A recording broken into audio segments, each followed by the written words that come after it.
इस वक्त महाराष्ट्र को लेकर मोदी विरोधी इकोसिस्टम नई नई थ्योरी बेचने में जुटा हुआ है भाई। अलग अलग कहानियां चल रही हैं इनकी। कोई कह रहा है कि शिंदे खेला कर देंगे, कोई कह रहा है कि उद्धव और शिंदे अब मिल जाने वाले हैं, कोई कह रहा है कि शिंदे पवार इंडी के साथ जाकर सरकार बना लेंगे। मतलब एकनाथ शिंदे, अजीत पवार सब कहेंगे महायुति छोड़ो और वो चले जाएंगे इंडी अलायंस के साथ, महाविकास अघाड़ी के साथ और सरकार बनेगी।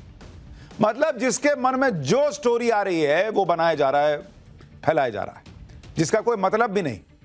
कोई ये नहीं देख रहा कि प्रधानमंत्री नरेंद्र मोदी महाराष्ट्र का कोई लोड भी नहीं ले रहे भाई। वो तो रिलैक्स मोड में है, आराम से पिक्चर देख रहे हैं। आज नरेंद्र मोदी संसद में साबरमती रिपोर्ट, जो फिल्म आई थी अभी गुजरात में जो हुआ था, गोधरा के दंगों से पहले ट्रेन में कैसे हिंदुओं को जलाया गया था, उस पर जो फिल्म आई थी साबरमती रिपोर्ट, वो देखने के लिए पीएम गए हुए थे। अगर महाराष्ट्र को लेकर कोई कंफ्यूजन होता, बहुमत ना होता, कहीं कोई असमंजस की स्थिति होती, कहीं कोई पेच फंस रहा होता, तो इतने रिलैक्स मोड में नरेंद्र मोदी दिख रहे होते। लेकिन यहां तो कोई कंफ्यूजन है नहीं, बहुमत भी ऐसा कि कोई खेला हो भी नहीं सकता, सब कुछ क्लियर भी है, क्योंकि महाराष्ट्र की पिक्चर की रिलीज डेट पहले ही बता दी गई है कि भाई शपथ ग्रहण जो है वो कब होना है, ये बता दिया गया। पिक्चर का हीरो कौन होगा, इस पर अब जो है वो मामला करीब करीब क्लियर दिखने लगा है। सिर्फ मामला एकनाथ शिंदे को लेकर अटका है कि भाई वो हीरो बनेंगे या सपोर्टिंग कैरेक्टर रहेंगे, ये अभी तय नहीं है। और वो भी मामला बीजेपी की तरफ से अटका हुआ नहीं है, शिंदे की तरफ से अटका हुआ है भाई। बीजेपी तो अपने प्लान के हिसाब से आगे बढ़ रही है, सिर्फ शिंदे जो है वो अटक गए हैं, उनका मन मुख्यमंत्री की कुर्सी पर अटका हुआ है। शिंदे को तय करना है कि वो ऐसे ही रुके रहेंगे या बीजेपी के साथ आगे बढ़ेंगे, क्योंकि बीजेपी तो रुकने वाली है नहीं। सब कुछ प्लान के हिसाब से चल रहा है। आप खुद देखिए कि शपथ ग्रहण की तारीख 5 दिसंबर ऑलरेडी तय है। हीरो कौन होगा ये नहीं पता, मुख्यमंत्री कौन होगा ये नाम अनाउंस नहीं हुआ, लेकिन शपथ ग्रहण तो तय है कि 5 को शपथ ग्रहण होगा। मुंबई के आजाद मैदान का वेन्यू भी तय है कि भाई वहीं पे शपथ ग्रहण होना है, वहां तैयारियां शुरू हो गई। 4 दिसंबर को बीजेपी के विधायक दल की बैठक होगी। बीजेपी ने केंद्रीय पर्यवेक्षक भी नियुक्त कर दिए। गुजरात के पूर्व मुख्यमंत्री विजय रूपाणी और वित्त मंत्री निर्मला सीतारमण को बीजेपी ने महाराष्ट्र का पर्यवेक्षक बनाया है। पर्यवेक्षक जल्दी ही मुंबई जाएंगे। बीजेपी ने अपने सारे विधायकों को भी मुंबई बुला लिया है। अब वहां पर विधायकों से बात करके नेता के नाम पर मुहर लगेगी। यानी डेट फिक्स है, वेन्यू फिक्स है, नेता भी फिक्स होने वाला है। बीजेपी का मैसेज क्लियर है कि नेता कोई भी हो, जब सरकार बननी है तो बननी है, और जो भी तय होगा नेता वो सरकार को आगे ले जाएगा, महाराष्ट्र को आगे ले जाने का काम करेगा। एकनाथ शिंदे जो भी कर रहे हैं, बीजेपी उसका लोड बिल्कुल नहीं ले रही।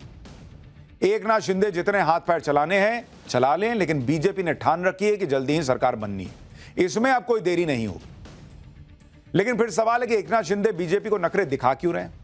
भाई जब से नतीजे आए तब से बीजेपी शिंदे के नखरे ही तो देख रही है। शिंदे को टाइम भी बहुत दिया गया, लेकिन अब और इंतजार करने का कोई मतलब नहीं दिखता, क्योंकि बीजेपी के पास अपने दम पर ही नंबर है और अजीत पवार का सपोर्ट भी है। आज यह खबर आई थी कि अजीत पवार, एकनाथ शिंदे और देवेंद्र फडणवीस फिर से दिल्ली आएंगे और अमित शाह से मिलेंगे। लेकिन बाद में खबर यह आई कि अजीत पवार ही दिल्ली आएंगे। एकनाथ शिंदे का दिल्ली आने का प्रोग्राम फिलहाल कैंसिल हो गया, क्योंकि शिंदे की तरह अजीत पवार के मन में कोई कंफ्यूजन नहीं है, जबकि एकनाथ शिंदे अब भी वेट एंड वॉच की स्थिति में है। शिंदे को लग रहा है कि बीजेपी कोई नया ऑफर करेगी तो हम देखेंगे। लेकिन बीजेपी क्यों शिंदे का इतना लोड लेगी भाई, जब उसके पास खुद के बहुमत के नंबर हैं, दूसरों का सपोर्ट है उसके पास। शिंदे को जो ऑफर देना था वो बीजेपी ऑलरेडी दे चुकी है। अमित शाह से उस दिन मिले, अमित शाह तो एकदम खरी खरी बोलते हैं, क्लियर कट बता दिया भाई अमित शाह ने तो इलेक्शन में भी नहीं बोला।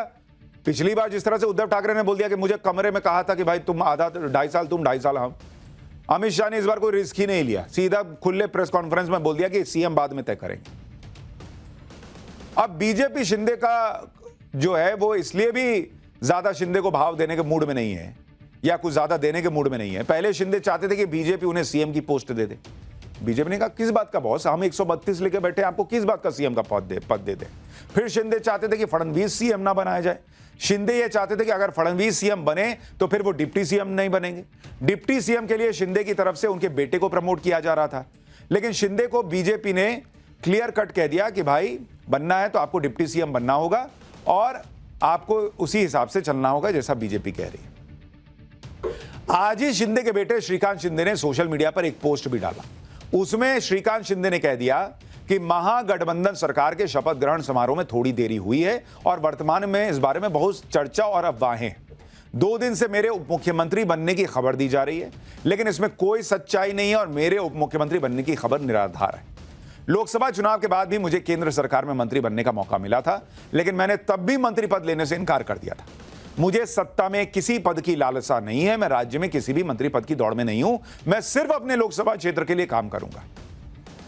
शिंदे के बेटे के डिप्टी सीएम की रेस से हट जाने का मतलब यही है कि शिंदे के तेवर ढीले पड़ गए, लेकिन कुछ शर्तों पर शिंदे अब भी अड़े हुए हैं।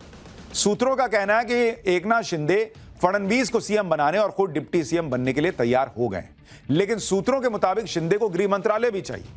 मगर बीजेपी ने कह दिया कि भाई गृह मंत्रालय नहीं मिलेगा।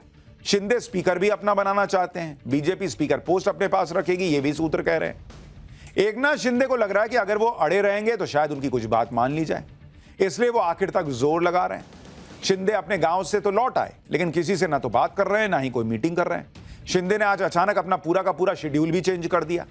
सबसे पहले एकनाथ शिंदे ने आज होने वाली अपनी सभी बैठकों को रद्द कर दिया।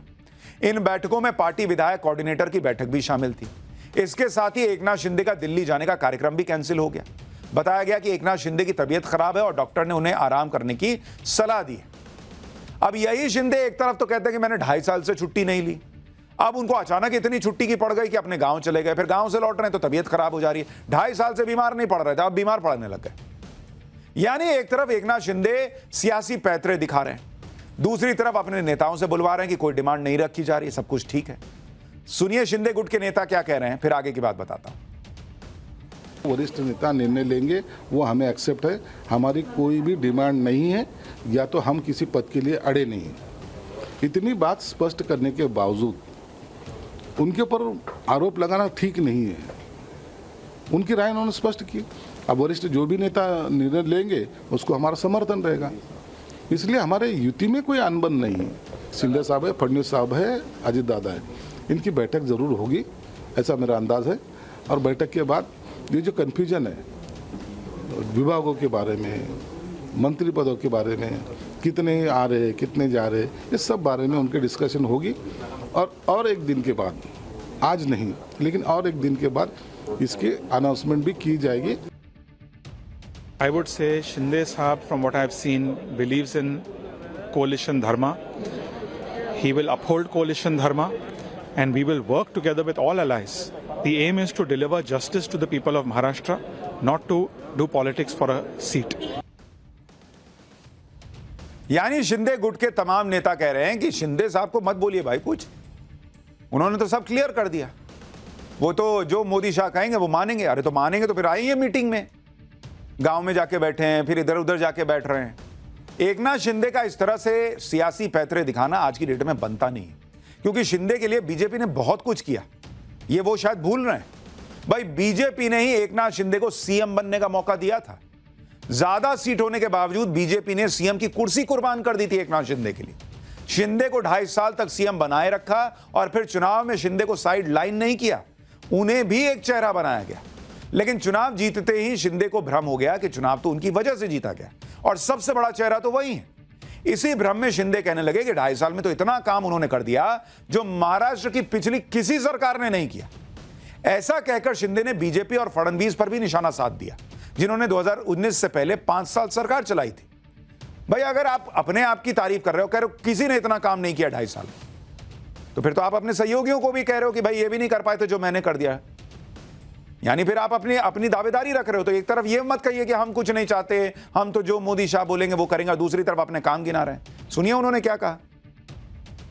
मैंने जो काम किया है, जो नेतृत्व किया है मैंने और हमारे दोनों उप मुख्यमंत्री और हमारे सहयोगी ने, जो आज तक के तुम कितने सालों से पत्रकारिता करते हो, जरा खाली थोड़ा याद करो कि आज तक के इतिहास में इतने बड़े 2.5 साल के अंदर इतने बड़े पैमाने पर डेवलपमेंट और इतने बड़े पैमाने पर वेलफेयर स्कीम, जो कल्याणकारी योजना कभी की थी। ये देखो, मैं इतना ही कहूँगा, इतनी योजनाएं 2.5 साल में करने वाली ये ऐतिहासिक सरकार है और ये सुनहरी अक्षरों में लिखा जाएगा। एकनाथ शिंदे की बातों में ही महत्वाकांक्षा छलक रही है, गिर रही है। और कई लोग तो सोशल मीडिया पे ये भी लिख रहे हैं कि जिस शिवसेना से वो आए हैं उसी शिवसेना का एक तरह से ये बर्ताव है कि जैसे ही मुख्यमंत्री की कुर्सी दिखती है मन डोल जाता है। उद्धव ठाकरे के साथ यही हुआ था, अब एकनाथ शिंदे के साथ हो रहा है। कुर्सी का मोह उनसे छूटे नहीं छूट रहा। शिंदे वही गलती कर रहे हैं जो उद्धव ठाकरे ने की थी, जबकि इस बार अमित शाह ने चुनाव से पहले ही क्लियर कर दिया था कि चुनाव के बाद ही मुख्यमंत्री तय होगा। इसका सीधा मतलब यह था कि जिसकी ज्यादा सीटें होंगी सीएम उसी का बनेगा। बीजेपी ने कोई वादा भी नहीं किया था कि चुनाव जीते तो शिंदे ही सीएम बनेंगे। यह बात शिंदे को भी क्लियर थी, लेकिन अब शिंदे कंफ्यूजन क्रिएट करने में जुट गए। लेकिन शिंदे ने पिछले कुछ दिनों में अपनी बातों से खुद को एक्सपोज कर दिया। एकनाथ शिंदे पहले कह रहे थे कि मोदी शाह जो कहेंगे वही होगा, लेकिन जब बीजेपी सीएम बनाने लगी तो शिंदे ने पेच फंसा दिया। जब मोदी शाह के फैसले पर शिंदे राजी होने की बात कह रहे थे तो फिर अब नई शर्तें क्यों बीजेपी के सामने रख रहे हैं बॉस? पहले अपने लिए सीएम की कुर्सी पर जोर लगाया, फिर यह पेच फंसाया कि फडणवीस को बॉस नहीं मानेंगे, अब अपने बेटे को डिप्टी सीएम बनाने की बात ले आए, अब गृह मंत्रालय और स्पीकर पोस्ट को लेकर अड़ने की बातें चल रही हैं, जबकि सब जानते हैं कि बीजेपी के पास इतने नंबर हैं कि वो शिंदे के बिना भी अजीत पवार के सपोर्ट से आराम से सरकार चला सकती है। और बॉस आप ये भी तो देखिए कि बीजेपी का स्ट्राइक रेट क्या है। ऑलमोस्ट 88-89% उन्होंने सीटें जीती हैं। जितने पे लड़े 148-149 सीट पे लड़े, उसमें से 132 सीटें जीती हैं भाई। और आपका स्ट्राइक रेट बीजेपी से कम है, तो आपके नाम पे अगर वोट पड़ रहा था तो आपका स्ट्राइक रेट ना ज्यादा होता, बीजेपी का कैसे ज्यादा हुआ? फिर बीजेपी के देवेंद्र फडणवीस, आप सोचिए बॉस, इतनी बड़ी कुर्बानी कौन देता है? मुख्यमंत्री की कुर्सी छोड़कर डिप्टी सीएम बन गए सिर्फ इसलिए कि पार्टी ने कह दिया। और आज जिस व्यक्ति के आसपास भी दूर दूर तक कहीं मुख्यमंत्री की कुर्सी दिखती नहीं थी, वो 2.5 साल सीएम की कुर्सी पर बैठने के बाद आज कह रहे हैं कि नहीं, मैं तो, पब्लिक चाहती है कि मैं इस कुर्सी पर बैठूं।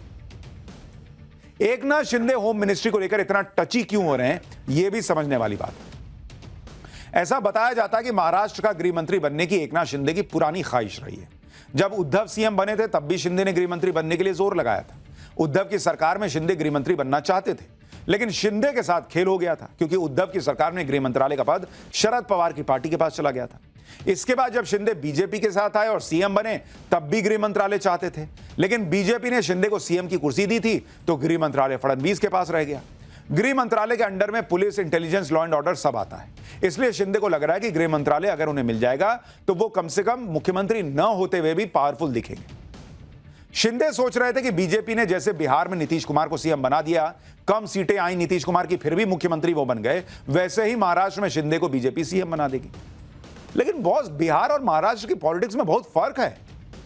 बिहार में नीतीश कुमार हमेशा बीजेपी के सीनियर पार्टनर रहे।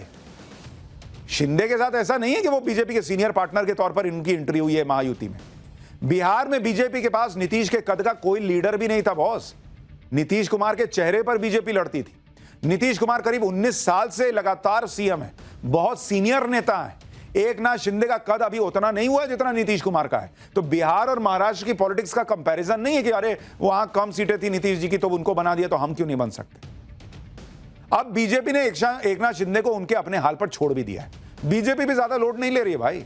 मनाए समझाए, नहीं समझिएगा तो क्या कर सकते हैं भाई। शिंदे के पास 2 दिन का टाइम है। बीजेपी ने क्लियर मैसेज दे दिया कि अगर शिंदे अपनी बातों पर अड़े नहीं रहेंगे तो अच्छा होगा, अगर शिंदे नहीं मानेंगे तो बीजेपी को जिस हिसाब से चलना है वो उस हिसाब से चलेगी भाई। इसीलिए तो शपथ ग्रहण की तारीख बीजेपी ने अनाउंस कर दी।